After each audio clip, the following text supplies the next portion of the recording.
y hay que observar otras cosas más. Entonces, esto es a manera de un repaso de lo que hablamos en la clase anterior sobre el manejo de la diabetes, en donde, por supuesto, el objetivo deseado es la normalización de las cifras de glucosa, ¿no es cierto?, como un medio de prevención de las complicaciones a corto y largo plazo. Reducir el peso es muy importante, la dieta adecuada es muy importante, y a eso nosotros le agregamos también la educación del paciente y el autocontrol, ¿no es cierto? Es decir, que la estrategia terapéutica, fundamentalmente una dieta adecuada, la actividad física, el autocontrol mediante las mediciones personales de la glucemia y la educación del paciente para mantener estas cosas en el tiempo, porque de nada vale mantenerlo durante poco tiempo, ¿no es cierto? La diabetes es una enfermedad crónica de una evolución prácticamente toda la vida, entonces hay que ser consecuente y con el autocontrol más que nada, ¿no es cierto?, para mantener estas cosas. El tratamiento farmacológico de la insulina, ya hablamos la vez pasada, y empezaremos con los hipoglucemiantes orales. Sin embargo, hubo una pregunta que quedamos en aclarar en la última clase, ¿no es cierto?, alguien preguntaba qué es la resistencia a la insulina.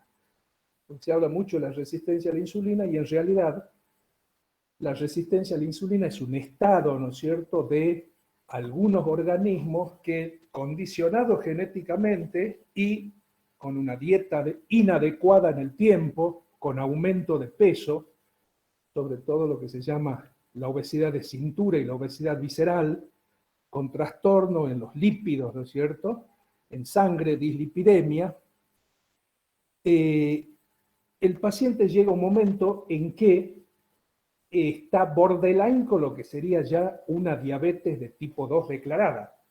Entonces, ese conjunto de situaciones constituyen lo que se llama el síndrome metabólico o síndrome panmetabólico, ¿no es cierto?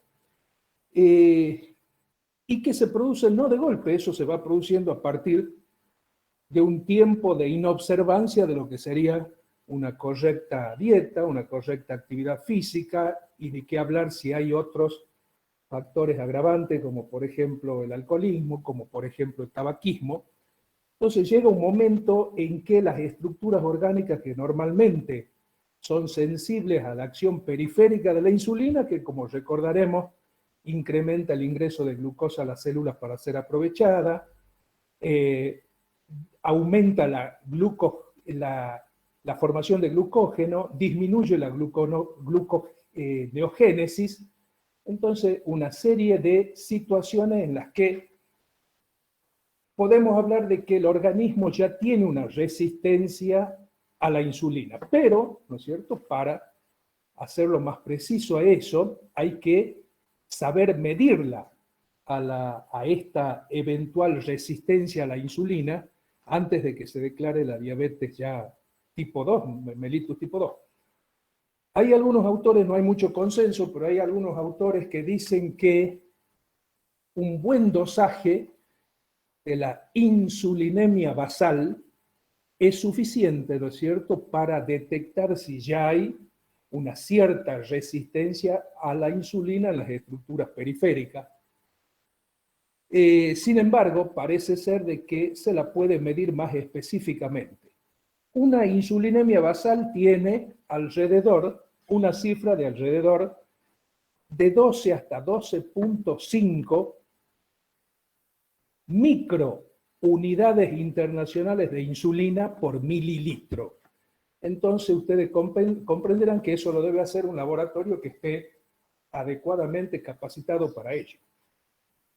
Les decía que más exacto todavía que la simple medición de la insulinemia basal es lo que se llama el índice HOMA, HOMA-IR, que significa en inglés Homeostatic Model de Assessment for Insulin Resistance. Hablando en criollo, esto significa la evaluación de un modelo homeostático para la resistencia a la insulina, y es relativamente sencillo, ¿no es cierto? Relativamente sencillo conseguirlo. Hace falta una buena medición de la glucemia en ayunas, expresada en miligramos por decilitro, y se la multiplica por la insulinemia basal, que esa no va en miligramos por decilitro, sino que va en microunidades internacionales por mililitro. Entonces, de esta simple multiplicación de la glucemia en ayunas por la insulinemia basal, se la divide en un número que sale después de un estudio bastante importante sobre determinados tipos de pacientes, determinadas variaciones en la glucemia y la insulinemia, un número que es 405, y tiene que dar un índice por arriba del cual uno ya tiene una medición que avale lo que nosotros llamamos la resistencia a la insulina. Ese número está entre 2 y 3. Algunos dicen que conviene que no pase de 2.5 el índice de OMA, otros lo estiran hasta 3, pero el consenso es que en 3 ya hay una franca resistencia a la insulina, que es, ¿qué cosa? Borderline, con una diabetes mellitus tipo 2 declarada.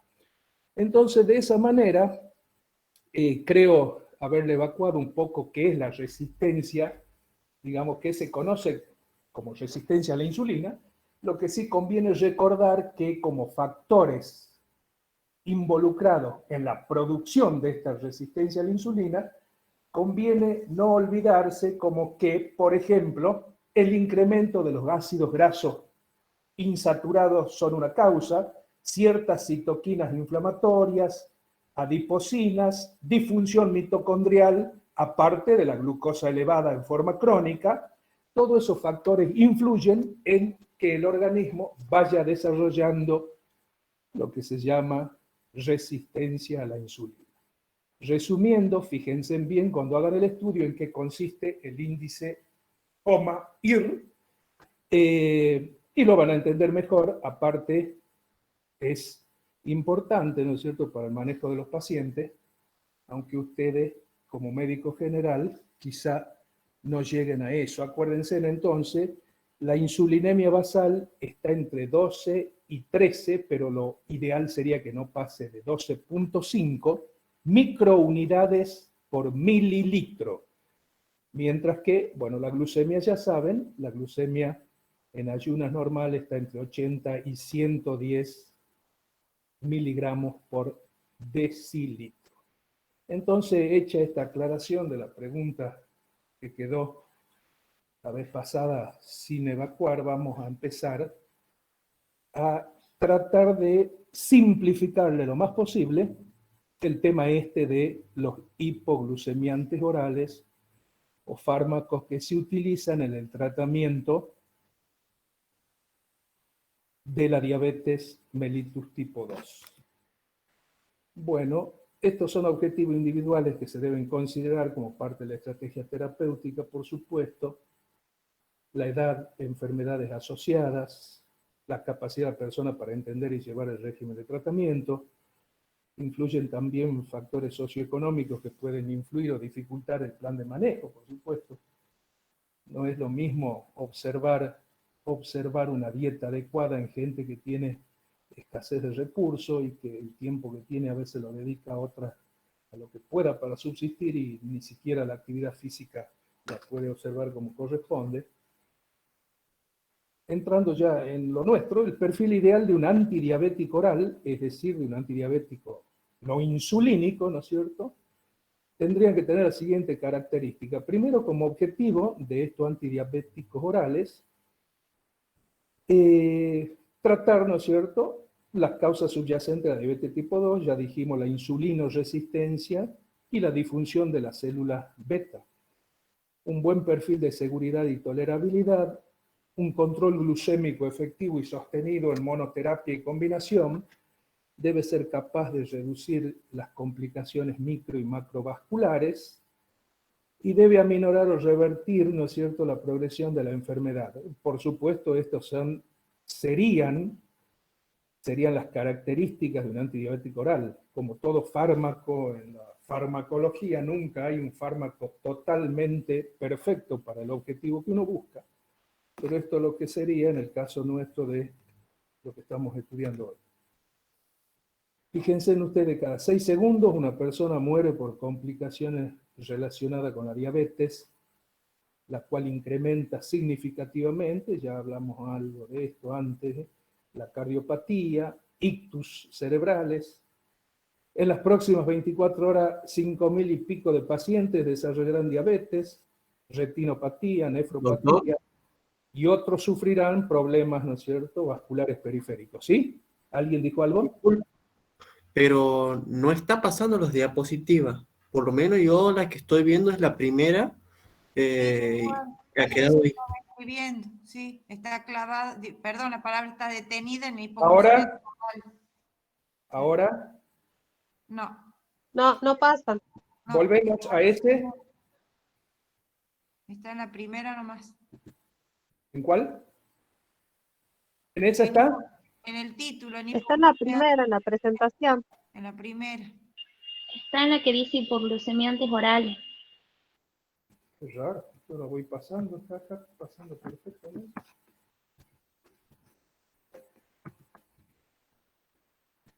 ¿Ahora nada? José, ¿estás viendo vos? Sigue igual. ¿Estás viendo, José?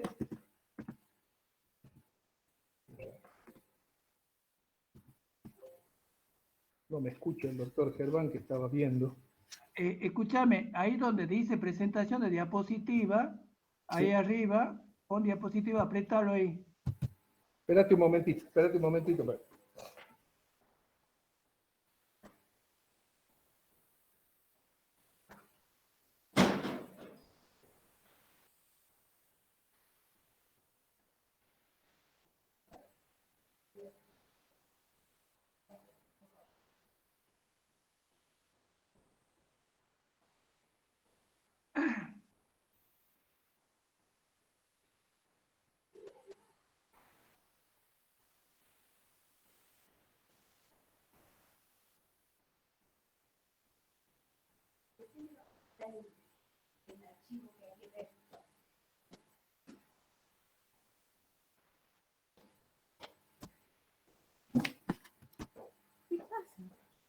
Ahí yo creo que hay que poner presentación con diapositiva, Cristina.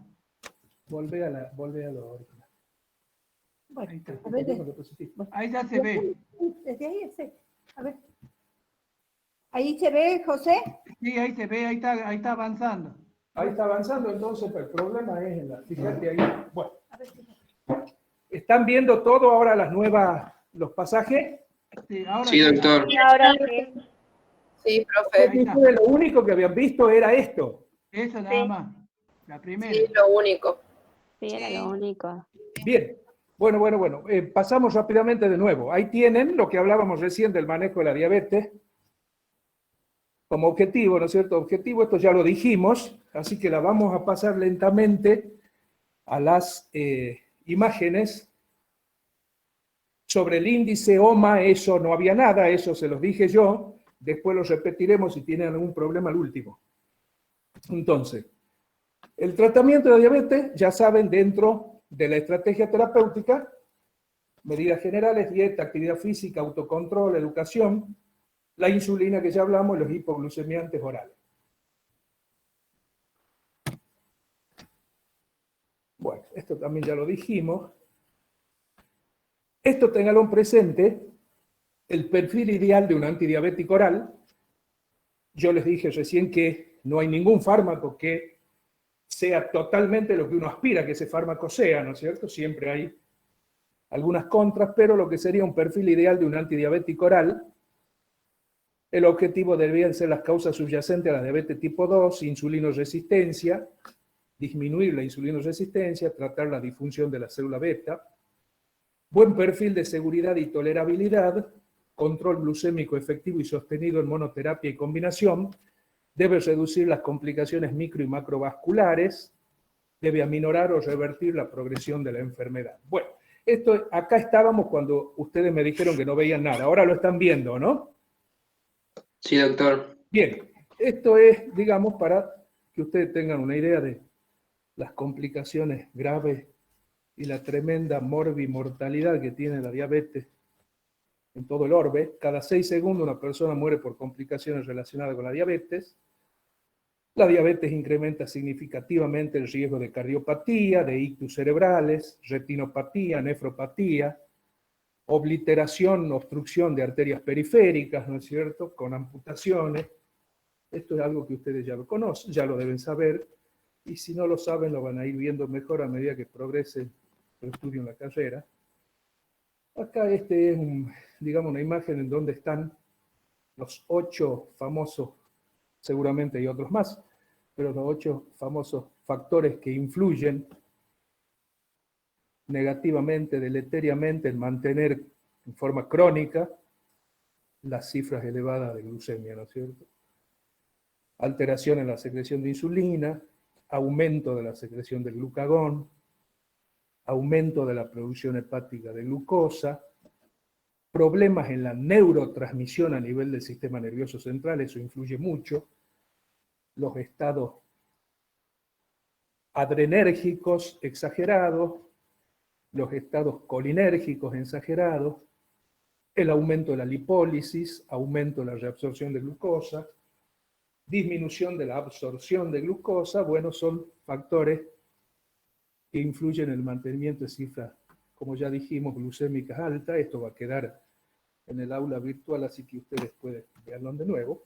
Y acá entramos, sí, en tema, y se los voy a tratar de hacer, digamos, lo más comprensible posible, porque como les digo, son muchos los fármacos y a veces es difícil ubicarse, en cuáles son adrenérgicos, cuáles son antiadrenérgicos, así que esto peor todavía, pero estimulantes de la secreción de insulina, fármacos también llamados secretagogos, es decir, que estimulan la secreción de insulina por parte de las células beta de los islotes, ¿no es cierto? No incrementan la síntesis de insulina, sino que aumentan la secreción de insulina. Acuérdense que hablábamos la vez pasada y decíamos que la insulina se almacenaba en forma hexamérica en vesícula y que cuando llega el momento de la secreción cambian bruscamente de pH, lo cual hace que se liberen en forma de pulsos y como forma monomérica, que es la que actúa, ¿no es cierto? Entonces, estos fármacos no insulínicos actúan incrementando la secreción de insulina. Hay en este grupo, 2 familias fundamentales, las sulfonilureas y la meglitinida. Es decir, a la sulfonilurea pertenecen el que quiero que ustedes conozcan bien el perfil, que es la glibenclamida, que es el fármaco prototipo, y hay otros más, glipizida, glimepirida. Y dentro de las meglitinida hay que conocerle el perfil principalmente a la primera de esas que están viendo, la repaniglida. Entonces, vamos a ver ahora qué características relevantes me gustaría que ustedes tengan presente de la glibenclamida. Glibenclamida, o sea, la primera de las sulfonilureas. Es el prototipo de este grupo, ¿no es cierto? Y químicamente es una aril sulfonilurea con distintas sustituciones en el anillo bencénico. Es la segunda generación, la glibenclamida, la segunda generación de las sulfonilureas. Ejercen un efecto estimulante sobre la secreción de insulina mediante su unión a un receptor de membrana que bloquea los canales de potasio ATPasa en las células beta y estimula los efectos de la insulina, que la glucosa induce sobre la secreción de insulina. Es decir, que aumenta la secreción de insulina, ¿por qué? Porque al inhibir o al obturar el canal de potasio ATPasa, se produce una suerte de despolarización en la membrana de la célula beta y se produce la entrada de calcio. Eso estimula, la entrada de calcio estimula, ¿qué cosa? La secreción de la insulina. El efecto insulínico trópico aumenta, por supuesto, en presencia de hiperglucemia. Aumenta la secreción de insulina, pero no modifica la síntesis de la hormona. Esa tangalón presente no incrementa la síntesis de la hormona. Estos fármacos sulfonilureicos, requieren la funcionalidad de las células beta pancreáticas, porque imagínense, si no hay funcionalidad de las células beta pancreáticas, mal pueden aumentar la secreción porque no hay fabricación de la insulina. Y como características cinéticas relevantes, ustedes tienen que tener presente que se absorbe bien por vía oral, alcanzan picos plasmáticos más o menos a las 2 a 4 horas, se unen mucho a las proteínas plasmáticas, en un 90 o un 99%, más a la albúmina que el resto de las proteínas plasmáticas, se metaboliza en el hígado, se elimina por orina y muy poco por bilis. Atraviesan con mucha facilidad la placenta y pueden provocar casos severos de hipoglucemia en la criatura que se está gestando, por lo que están contraindicadas en la gestación. Se administran generalmente 15 a 30 minutos antes de las comidas y la dosis, para que tengan una idea, varía de 2.5 a 10 miligramos por día, pudiéndose extender hasta 20 miligramos por día, siempre dividida en 3 tomas, por supuesto, siempre antes de las comidas principales. Recuerden entonces la glibenclamida como, digamos, el más importante que ustedes tienen que conocer de los hipoglucemiantes secretagogos o estimulantes de la secreción de insulina. Lo que está al lado ahí, la meglitidina. ¿Qué es la meglitinida? Es una familia químicamente muy parecida a las sulfonilureas. De esta hay que conocer la repaniglida. Y de la repaniglida, las características en generales que ustedes tienen que tener presente es que las acciones son similares a la de la glibenclamida, es decir, tratando de obstruir los canales potasio ATPasa dependiente y modificando la entrada de calcio al interior de la célula pancreática, pero tiene una gran diferencia, la meglitinida, vean únicamente de ella la repaniglida, tiene una gran diferencia que es la más rápida absorción y la menor duración de efecto, lo cual le da esta ventaja cinética, le da la posibilidad de que no produzca, tiene menos duración también de acción, y no produzca no haya tanto riesgo de hipoglucemia, ¿no es cierto? Esta, ¿cómo se llama? Se administra también la meglitinida antes de la comida, y las dosis varían entre 0,5 a 2 miligramos antes de la comida. La otra característica distintiva de la repaniglida con respecto a la glibenclamida está en relación a su excreción, digamos. Excreción se elimina muy poco por el riñón, se elimina casi todo por bilis, entonces al eliminarse muy poco por riñón es algo que uno puede tenerlo en cuenta cuando está tratando a un paciente que tiene algún problema de insuficiencia renal. Entonces, dentro de los estimulantes de la secreción de insulina, acuérdense de las sulfonilureas, glibenclamida, y de la meglitinina, repaniglida. Ahora vamos a ver, bueno, acá hay otras características, algunas de las cuales yo ya le debo haber dicho seguramente. Los estimulantes de la secreción de insulina, los dos que vimos recién, actúan en las células beta del páncreas, por supuesto, requiere la existencia de células beta funcionales, por supuesto. Si las células beta, ya lo dijimos, no son funcionales, mal puede producir lo que uno quiere que se excrete, ¿no es cierto? Tienen el potencial de producir hipoglucemia, principalmente las sulfonilureas menos las meglitinidas. Bueno, reducen la glucosa sanguínea, incrementando la liberación de insulina y aumentando la sensibilidad de los tejidos a la insulina. A altas dosis reduce la liberación hepática de glucosa, sobre todo las sulfonilureas. Bueno, la glibenclamida es metabolizada en el hígado, ya lo dijimos, la vida media de 10 a 16 horas me parece exagerada, ¿no? Yo diría que la vida media es, como le había dicho recién yo, una vida media de hasta 4 horas, 10 a 16 horas me parece una exageración. Eso no lo consideran, acuérdense que hasta 4 horas la vida media de la glibenclamida. Su duración promedio de acción de 10 a 24 horas, exagerada también, no creo que pase las 8 horas, se excreta por vía urinaria, ahí está la diferencia, esa que hablábamos que la otra con la glitinida que se elimina poco por el riñón. Primera elección en pacientes no obesos con glucemias menores a 200 miligramos por decilitro. Bueno, esas son algunas características ya bastante más finas.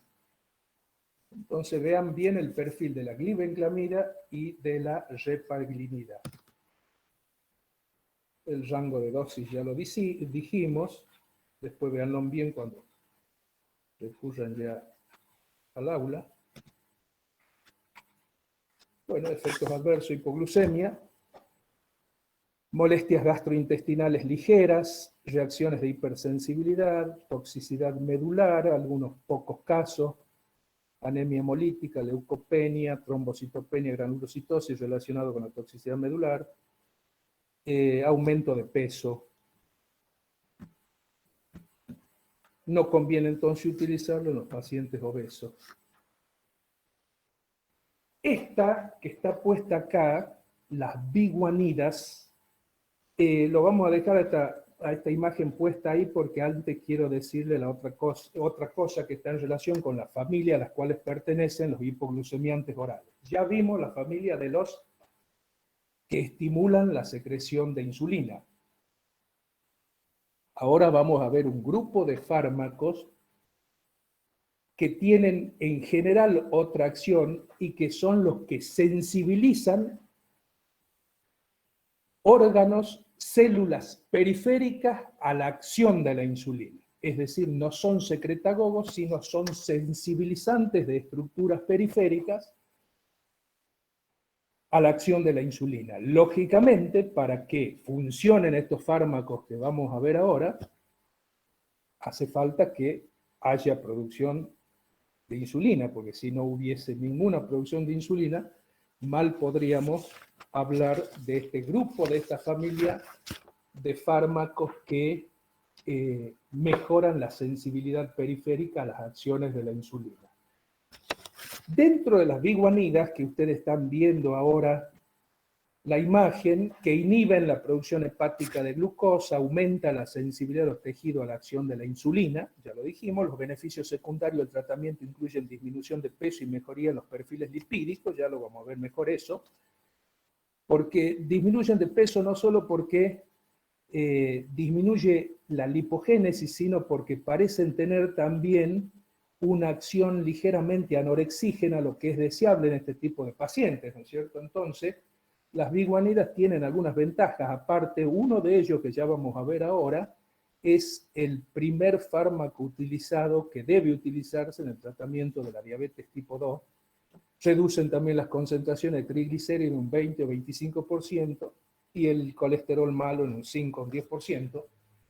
Entonces, la biguanida que ustedes tienen que conocer bien es la metformina. La metformina, yo diría que después de la glibenclamida y la repaglinida es el tercer fármaco que quiero que le conozcan bien el perfil. Pertenece a el grupo de fármacos que mejora la sensibilidad periférica, ¿no es cierto?, a la acción de la insulina. Fíjense en ustedes, el mecanismo de acción es un mecanismo poco complejo, activa una proteína quinasa dependiente de AMP y aumenta el metabolismo no oxidativo, ¿no es cierto? En el hepatocito disminuye principalmente la producción de glucosa al disminuir la gluconeogénesis. Induce la oxidación de ácidos grasos con incremento de ácido láctico y disminuye la lipogénesis al suprimir la expresión de algunos genes en el músculo estriado, mejora la sensibilidad a la insulina, ya lo dijimos, incrementando la captación de glucosa en los tejidos e incrementando la utilización de la glucosa, por supuesto. Además, la metformina favorece el almacenamiento de glucógeno periférico, en ese sentido tiene un efecto aditivo, ¿no es cierto?, a la insulina, y en el adipocito disminuye la lipogénesis mejorando el perfil lipídico, disminuye el LDL, disminuye los triglicéridos y normaliza la relación VLDL. La activación de la AMP, de la quinasa de la AMP, suprime la expresión de un gen, le decía recién, relacionado con el factor de transcripción implicado en la patogenia de la resistencia a la insulina. Por eso es que modifica varias de las cosas que dijimos al principio que están involucradas en la resistencia a la insulina, ¿no es cierto?, en las estructuras periféricas. La metformina es un normoglucemiante, en realidad más que un hipoglucemiante, porque tiene acciones similares, muy similares a lo que sería la insulina fisiológica en cuanto al hecho, ¿no es cierto?, de hacer que la sensibilidad de la insulina esta, que todavía que algo queda en las células pancreáticas, sea mejor. Bueno, la administración y la absorción oral de la metformina es muy buena, tiene excreción renal, una vida media de 2 a 4 horas, la dosis es de 500 miligramos, 3 o 4 veces por día, pero viene también la metformina en una preparación de liberación prolongada, en donde en vez de 500 miligramos tiene 800 miligramos, y es suficiente a veces una sola vez por día, la administración de esa forma retard que se llama, ¿no? Como RAM de la metformina, recuerden que al no estimular la secreción endógena de insulina no tiene riesgo de hipoglucemia, por eso se dice que es un normoglucemiante más que un hipoglucemiante, puede producir distensión abdominal, puede producir náuseas, vómitos y diarrea osmótica. En la familia de la metformina, que es una biguanida, hay otro fármaco que también se emplea bastante, que es la butformina, pero suficiente que ustedes le conozcan bien el perfil de la metformina.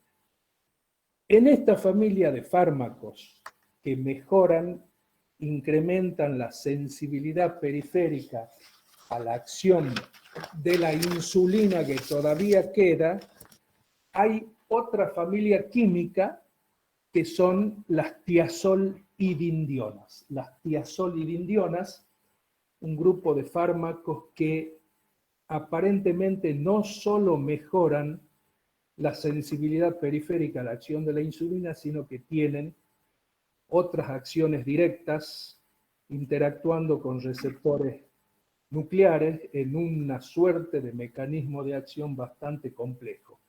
Hay 2 fármacos que están autorizados para usar Profesor, no como está pasando la monodroga. diapositiva. ¿Qué? No están pasando la diapositiva. No, sí, no la estoy pasando todavía, no la estoy pasando, por eso estoy hablando. Este En ese grupo de pregunta, fármacos, bueno, esto ya dijimos.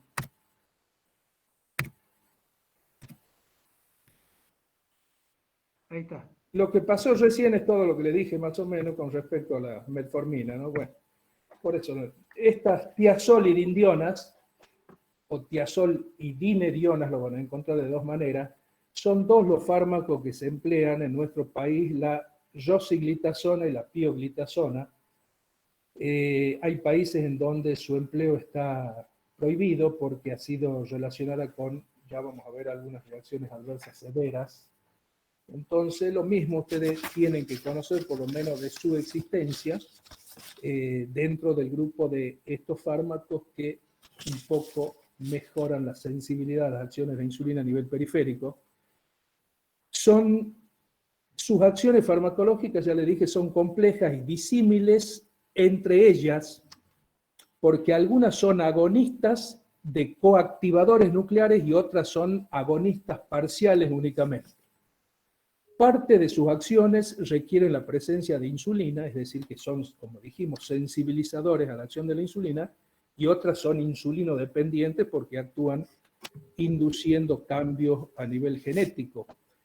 Son agonistas de un receptor nuclear activado por el proliferador de peroxisomas gamma. Fíjense en ustedes, tienen un mecanismo de acción bastante complejo. Esto se los menciono, ustedes después lo leerán mejor, pero no hace falta tampoco recordarlo totalmente porque es un mecanismo de acción muy complejo. Entonces, son agonistas de un receptor nuclear activado por el proliferador de peroxisomas gamma, preferentemente actuando a nivel de los adipocitos, pero también en el hepatocito y en el miocito, es decir, en las fibras musculares estriadas, ¿no es cierto? Incrementan la expresión de genes que participan en las acciones de la insulina y van a ver que esos genes son el GLUT4, el CAP, el FAT, es decir, una serie de abreviaturas de genes que por supuesto no es necesario que ustedes los conozcan todos, pero que por esa vía de la codificación, de la acción sobre esto, digamos, sobre estas estructuras genéticas, inducen a algunos otros cambios que no consisten únicamente en la sensibilización a la insulina, sino que tienen acciones directamente propias, ¿no es cierto? Estos fármacos, la tiazolidindionas, tanto la rosiglitazona como la pioglitazona, tienen una acción adipogénica y producen aumento de peso, eso hay que tenerlo presente. Tienen buena absorción digestiva, alta unión a las proteínas, se metabolizan en el hígado mucho y se excretan por bilis principalmente, y ellas, tanto la rosiglitazona como la pioglitazona, se administran una sola vez por día, separadas de las comidas, a diferencia de lo que vimos recién, que se daban 15 a 30 minutos antes de la comida. Y las RAM son severas porque, bueno, acá también después ustedes véanlo bien para repetir más o menos lo que yo ya le he dicho cuando lo estudien.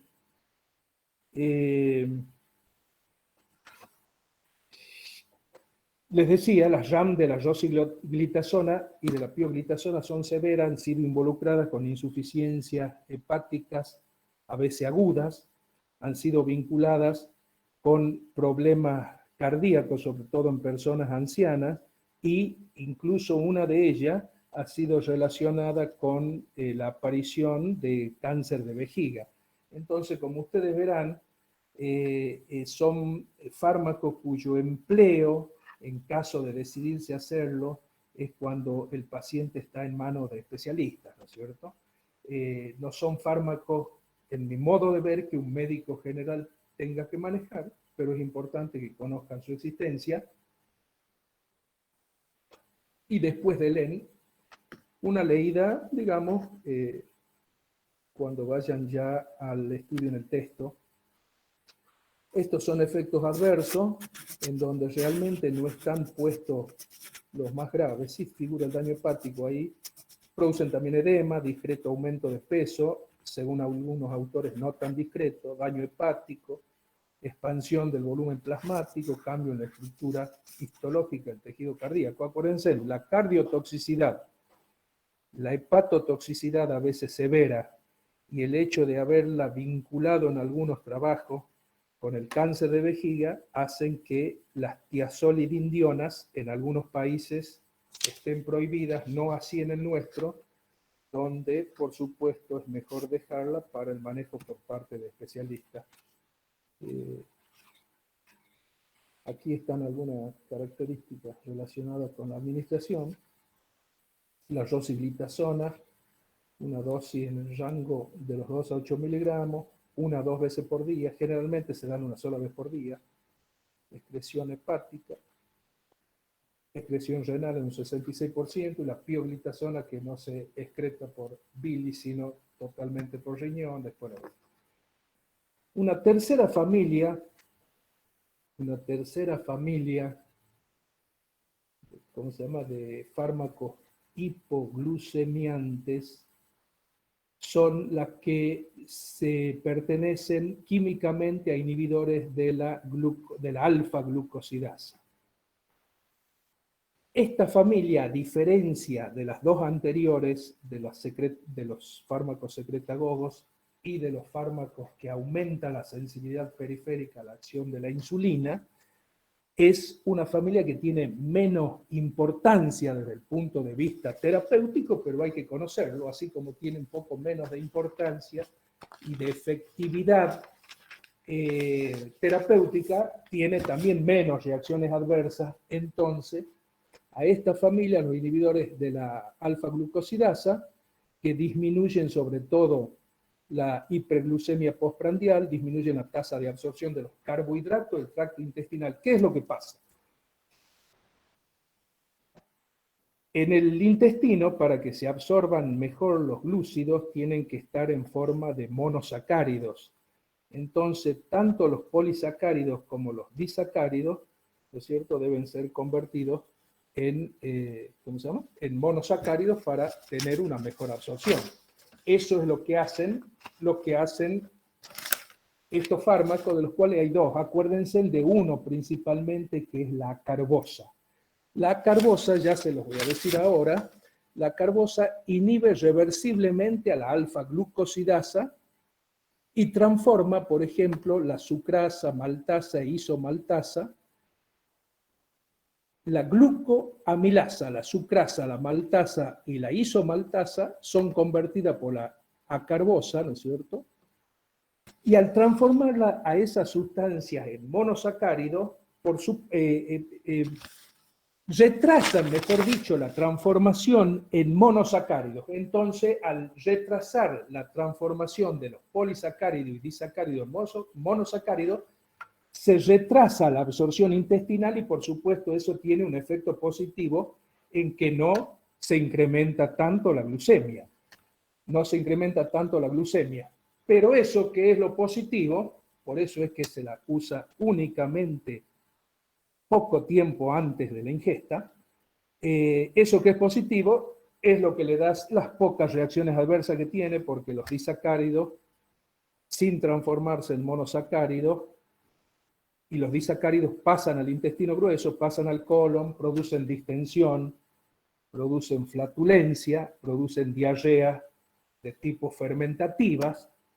Nunca se utiliza la carbosa como monodroga, siempre se la utiliza como complemento de la terapéutica de la diabetes mellitus 2 con otro hipoglucemiante, ¿no es cierto? Bueno, estos son pensar en ello. Dice, cabe pensar en ello, eso les quiere decir, como fármaco único en ancianos o en pacientes que de manera predominante presentan hiperglucemia postprandial.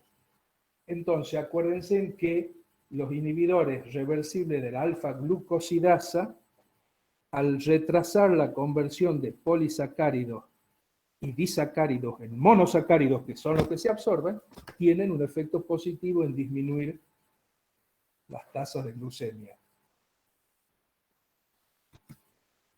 Bueno, acá dice que la carbosa es un oligosacárido con alta afinidad por la glucosidasa alfa, poca absorción sistémica, en realidad casi no tiene absorción sistémica, se excreta sin cambio por las heces, lo absorbido, que es muy poco, se excreta por vía renal, casi nada, y el miglitol, que es similar, sí se absorbe y tiene una actividad mayormente sistémica, inhibe a la maltasa y a la sucrasa en mayor proporción que la carbosa, no se metaboliza y se excreta sin cambios por vía renal. Pero la que más se utiliza en la práctica es la carbosa, ¿no?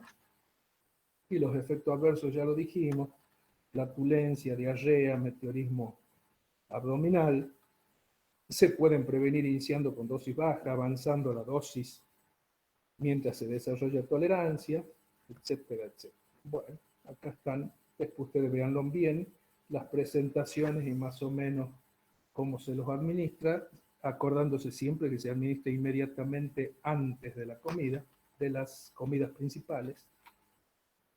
Eso. Y ahora vamos a ver un poco que también esto que vamos a ver ahora son patrimonio del empleo por gente que está en el tema, ya sean diabetólogos o endocrinólogos, pero algo de esto hay que conocer, relacionado con estos fármacos más novedosos, ¿no es cierto? Pero antes les quiero decir algo que en mi modo de ver es importante.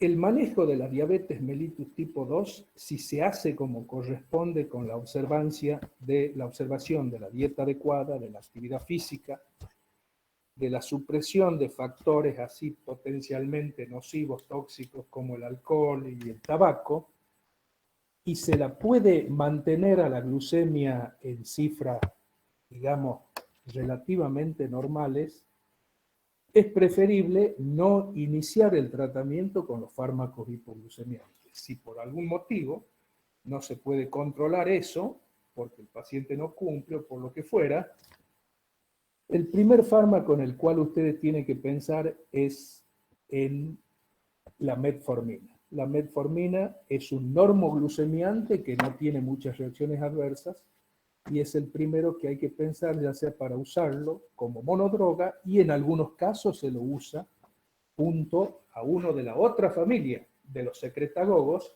y en ese caso se pueden combinar con mejores resultados. Pero piensen que un paciente que observa lo que hemos dicho dentro de la estrategia no farmacológica, lo observa bien, se autocontrola, tiene una actividad física y una dieta adecuada, muchas veces no es necesario caer en el empleo de estos fármacos hipoglucemiantes orales. De todas maneras, como estamos estudiando farmacología, yo quiero que ustedes fundamentalmente conozcan bien el perfil de glibenclamida, metformina, acarbosa como no de las más importantes, pero hay que conocerlas, y de la repaglinida. Esos son los fármacos fundamentales que ustedes como médicos generales tienen que conocer y sobre los cuales haremos, en el momento que llegue la evaluación, las preguntas correspondientes. ¿Quieren hacer ahora alguna pregunta de lo que vamos diciendo, que es bastante?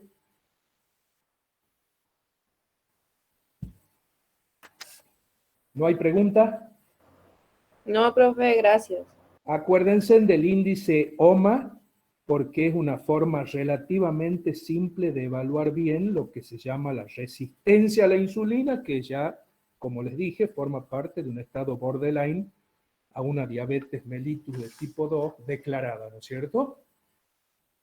Bien, las incretinas, acá hay varias imágenes que hablan de las incretinas, pero bueno. ¿Qué son las incretinas? Fíjense, hace años, basada en la observación de que una ingesta de glucosa medida producía una liberación por parte de las células pancreáticas de insulina 3 o 4 veces mayor que si a esa misma cantidad de glucosa se la daba por vía endovenosa. Esa observación llevó a pensar en la posibilidad de que hay algo en los intestinos y así se investigó y se detectaron varias hormonas que forman parte de lo que se conoce como el eje enteropancreático, es decir, sustancias hormonales que actuando sobre las células productoras de insulina incrementaban, ¿no es cierto?, la liberación, y en este caso no solo la liberación, sino también parece ser la síntesis de insulina con los consiguientes efectos beneficiosos para descender las cifras de glucemia. Entonces, estas incretinas han sido identificadas varias, pero principalmente dos, y sobre todo una de las que las voy a mencionar, son las que no se utilizan ellas, sino análogos de ellas para reducir las cifras de glucemia y para tratar algunos tipos de diabetes. Una de estas hormonas es el que ustedes van a ver como GLP-1, que es el péptido similar al glucagón, y después hay otro, el GIP, que es un polipéptido insulinotrópico glucosa dependiente. Ambos reducen con sus acciones, ¿no es cierto?, a las cifras de glucemia. Entonces se ha pensado en hacer análogos de esas dos sustancias que no se utilizan como son naturalmente, porque son fácilmente desactivados o inactivados, ¿no es cierto?, por la acción enzimática. Entonces se hicieron algunos análogos que tengan más resistencia a las enzimas, y son dos las incretinas que ustedes después les pueden dar una mejor leída, la hexenatida y la liraglutida, ¿no es cierto? Ambas se administran, si se decide el empleo de esta en algún momento, por vía subcutánea, cada 12 horas la primera, o sea, la exenatida cada 12 horas y la liraglutida una sola vez por día, vía subcutánea. Descienden principalmente los niveles basales y postprandiales de glucemia y parecen reducir también el peso corporal.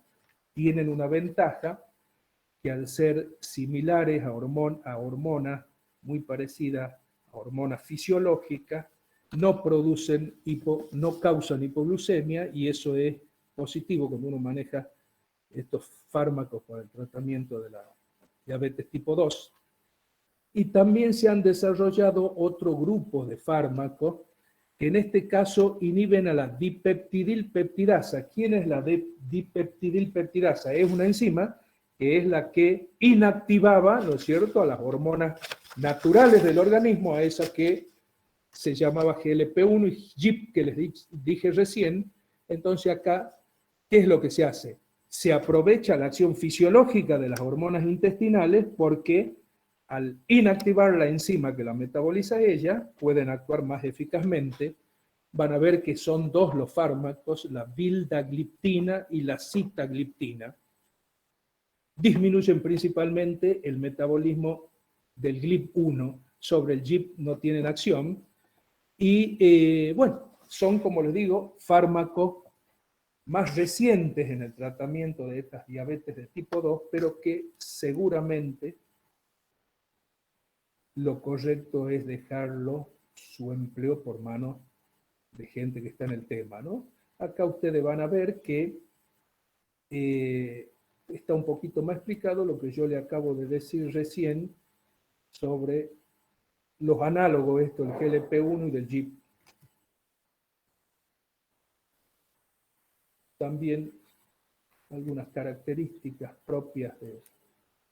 Bueno, acá esto muestra, este dibujito que tiene una iguana arriba a la derecha, muestra que a partir de una sustancia encontrada en la saliva de un lagarto, del monstruo de Gila, llamada Exedin-4, una hormona con importantes acciones para tratar la diabetes. Esto es parte del estudio que comenzó a gestarse cuando se dieron cuenta, ¿no es cierto?, de que hormonas intestinales tenían interacción con los islotes pancreáticos y producían una mejor síntesis y liberación de la insulina fisiológica. Aquí están resumidas algunas de las acciones de estas incretinas. Incentivan la secreción de insulina en los humanos, estimula la recuperación y el nuevo crecimiento de las células beta, disminuye la producción postprandial de glucagón, retarda el vaciamiento gástrico, baja de peso. Bueno, acá dice el nombre comercial de una de ellas, la exenatida, ¿no es cierto? La administración inyectada por vía subcutánea, ya lo dijimos. En realidad, todas estas cosas que dicen que hacen, por supuesto, es lógicamente por parte de especialistas después evaluadas si realmente son así como dicen en los casos que deben tratar, que con un manejo adecuado, ¿no es cierto?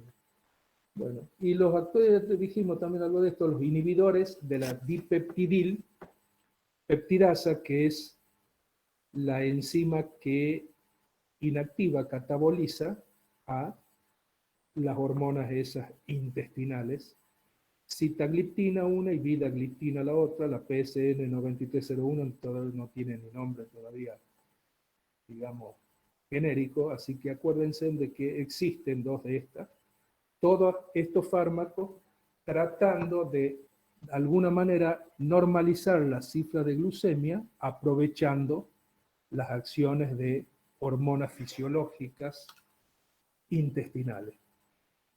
Bueno, acá de la vildagliptina dice algunas otras características, después que andan bien. Y listo. Entonces, resumiendo esto, escuchen bien lo que les voy a decir. Cuando se daban los talleres relacionados con el uso racional del medicamento, de los programas Remediar, que fueron suspendidos y que la vez pasada dijeron la pandemia lo bloqueó, volvían a empezar a dictarse estas instrucciones similares al plan Remediar de hace unos años, y donde uno como en todo estudio de uso racional de los medicamentos, evalúa la eficacia, la efectividad, la conveniencia, el costo, todas esas cosas. En realidad, lo importante para los médicos generales, después si ustedes el día de mañana son especialistas en el tema, por supuesto conocerán cosas mucho más finas, pero en ese caso, cuando se hacía la instrucción por medio del plan remediar, los fármacos que por, digamos, una conveniencia general de accesibilidad, por costo bajo, de menores reacciones adversas y de efectividad, los que hay que conocer bien son la metformina, la glibenclamida, y yo le agregaría la repaglinida y la acarbosa. Esos fármacos, esos 4 fármacos, prototipos de las 3 familias más importantes que hay, que son los que estimulan la secreción de insulina, los que aumentan la sensibilidad periférica a la acción a la insulina, y los que de alguna manera dificultan la absorción de monosacáridos intestinales, son los que quiero que ustedes conozcan lo mejor posible para el día de mañana. ¿Está claro lo que les he dicho? Sí, doctor. Sí, profe.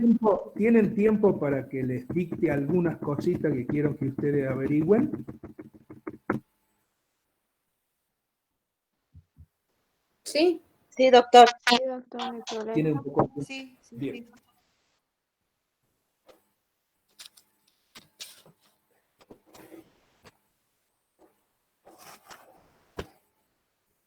Escriban esto. Les voy a dictar despacito para que lo puedan escribir. Respecto a los tipos de insulina, esta es una mezcla de lo que hemos visto en todos los fármacos usados en el tratamiento de los distintos tipos de diabetes, ¿no? Respecto a los tipos de insulina, indique cuáles de los siguientes se utilizan en el coma hiperglucémico. ¿Han entendido esto? Primero, la insulina glargina. Segundo, la insulina NPH. Tercero, la insulina corriente. Cuarto, la insulina lenta. Quinto, la insulina ultralenta. Les vuelvo a repetir, respecto a los tipos de insulina, ¿cuál de los siguientes se utiliza en el coma hiperglucémico? La insulina glargina, la insulina NPH, la corriente, la insulina lenta o la insulina ultralenta. ¿Listo? Sí, doctor. Sí, doc. Sí. Sí, Sí, doctor. Otra cosita que averigüen. ¿Qué insulina o qué tipo de insulina se emplea cuando se utiliza la bomba de infusión de insulina? La insulina aspártica, la insulina Lispro, la insulina NPH o la insulina corriente.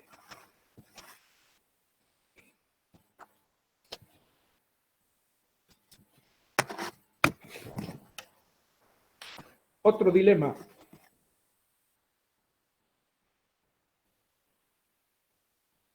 Con respecto a la acción de la insulina en la regulación de la homeostasis de la glucosa. Respecto entonces a la acción de la insulina en la regulación de la homeostasis de la glucosa. ¿Cuáles cree que son las principales dianas de acción de la insulina?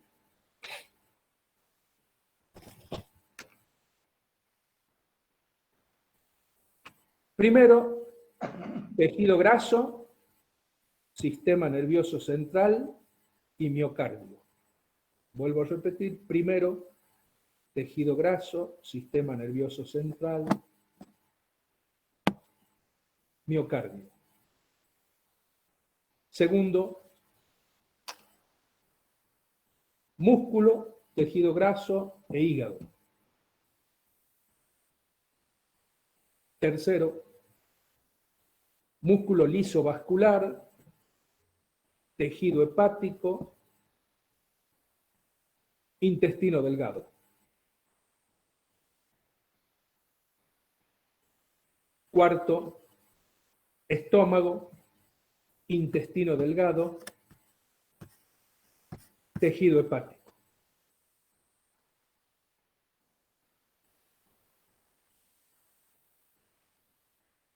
Otra preguntita.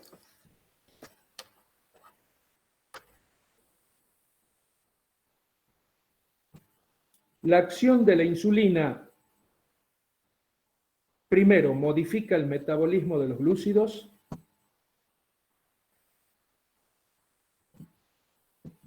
Segundo, modifica el metabolismo de los glúcidos y de la grasa.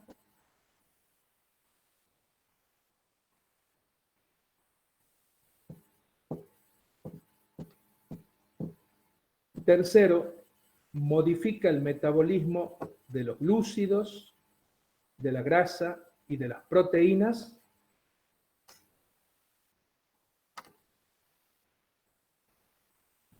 Cuarto, modifica el metabolismo de los glúcidos, de la grasa, de las proteínas y actúa como factor de crecimiento.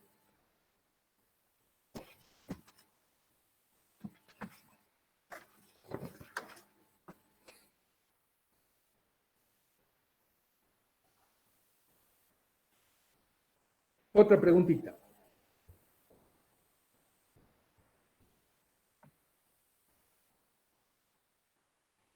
De los fármacos que les voy a mencionar, indiquen cuáles de ellos disminuyen la glucemia al estimular la producción de insulina endógena. Primero, metformina glibenclamida. Segundo, metformina carbosa. Tercero, glibenclamida repaglinida. Cuarto, acarbosa glitazonas.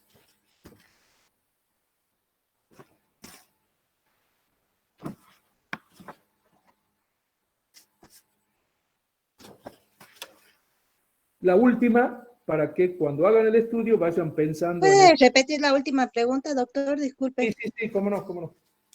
A ver, recordame cuál era la última que he dicho.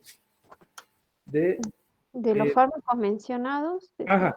¿Cuáles de ellos disminuyen la glucemia al estimular la producción de insulina endógena? Primero, metformina glibenclamida. Segundo, metformina carbosa. Tercero, glibenclamida repaglinida. Cuarto, acarbosa glitazonas. Glitazona es pioglitazona y rosiglitazona, ¿no? Eso ya después lo ves bien ahí. Está claro entonces eso, ¿no? Muchas gracias. La ultimita entonces ahora. De los siguientes conceptos indique cuál es el correcto.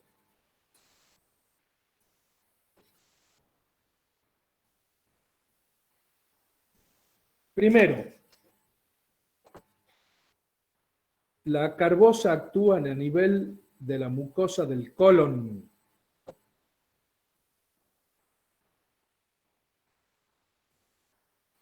Segundo, la metformina es un fármaco que puede producir severa hipoglucemia.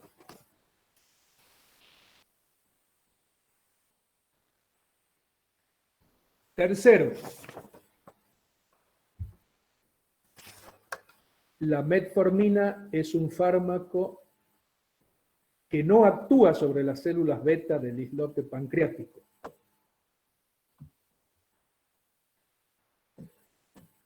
Cuarto, las sulfonilureas deben ser administradas 1 hora después de las principales comidas, junto a la carbosa en caso de tratamiento combinado.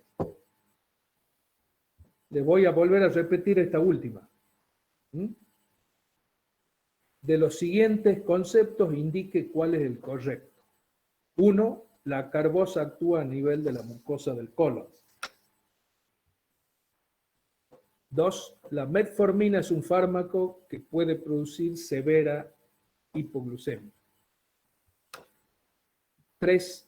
La metformina es un fármaco que no actúa en las células beta del islote pancreático. 4. Las sulfonilureas deben ser administradas 1 hora después de las principales comidas, junto a la carbosa en caso de tratamiento combinado. ¿Está claro? Sí, doctor. Bien. Sí, doctor. Sí, nosotros con esto terminamos, digamos, lo que sería un poco el dictado virtual, porque, bueno, uno ha puesto todo el esfuerzo que se puede, pero nunca lo mismo que lo presencial, de los 5 módulos que forman parte, ¿no es cierto?, de la farmacología especial 2. Se va a decidir en breve a ver qué tipo de evaluación se hará, cuándo.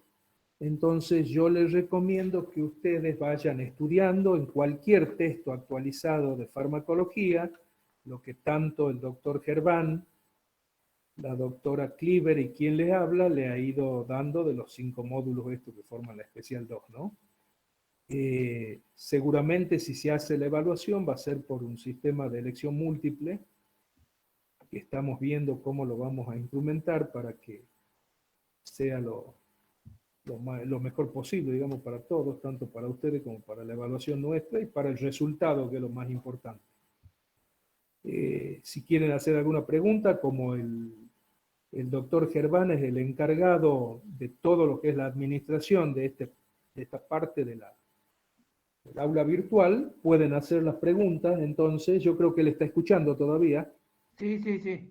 Bien, Aquí estoy. entonces si quieren hacer alguna pregunta, por favor háganla ahora. Sí, buenas. Quería saber si el examen podría ser un día sábado o un día viernes a última hora, porque vamos a empezar otras materias. Los que de cuarto pasamos a quinto y tenemos un salpicón de horarios y qué sé yo.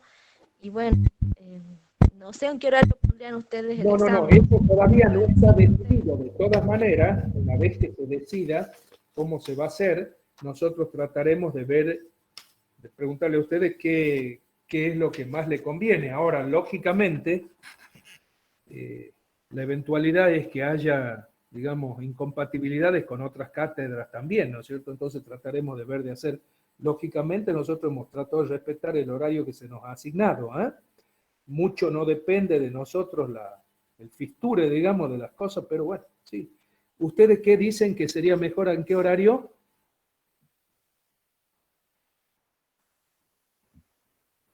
Hay muchas clases que son a la siesta, doctor, a eso me refería. Ajá. ¿Y qué les quedaría más cómodo? ¿A qué hora? En caso de la evaluación. ¿Y podría ser un día sábado?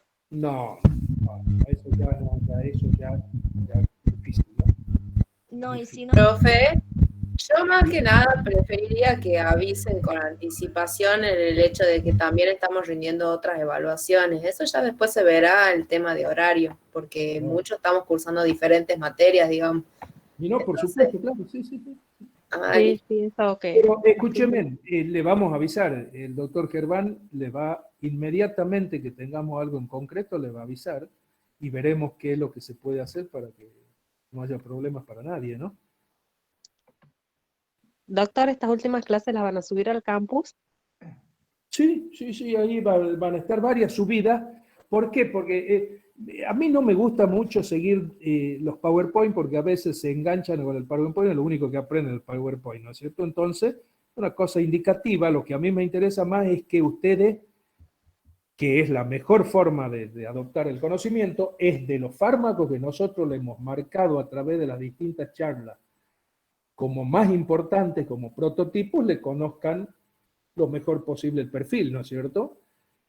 Máxime en temas que a veces son bastante complejos y bastante cantidad de fármacos, como es el tema de esto de endocrino, como es el tema del sistema nervioso, como es el tema de dolor, que si uno se pone a ver hay miles de fármacos. Entonces lo importante es que ustedes le conozcan el perfil, sobre todo a los que nosotros le hemos ido marcando a través de estas charlas, ¿no?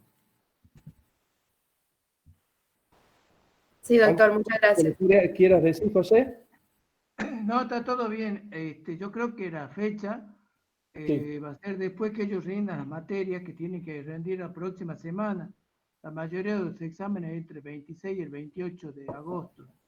Así que la próxima semana no creo que sea, así que yo calculo que en la semana del 31 será el examen y por supuesto vamos a tratar de que sea en este mismo horario, porque ya casi todos tienen asignado este horario, así que los Claro, jueves... claro, el tema es que todavía es tentativo, nosotros todavía no sabemos cuándo va a ser, ¿no? Claro, pero eventualmente vamos a tratar de respetar el horario del especial 2, porque en este mismo horario nadie más va a dictar, o sea que no hay por qué preocuparse.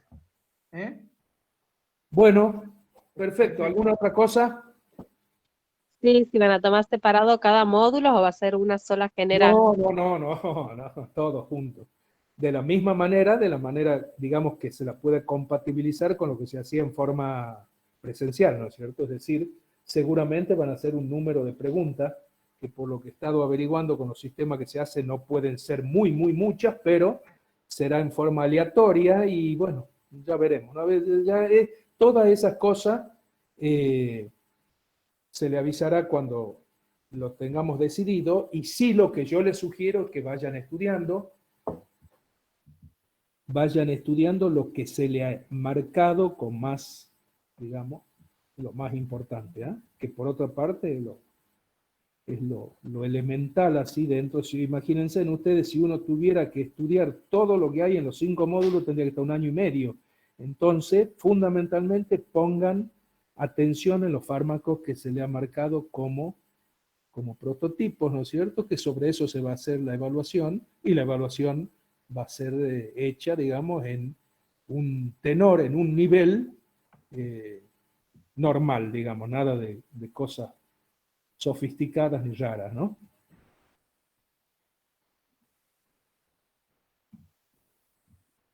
¿Listo? ¿No hay más nada entonces?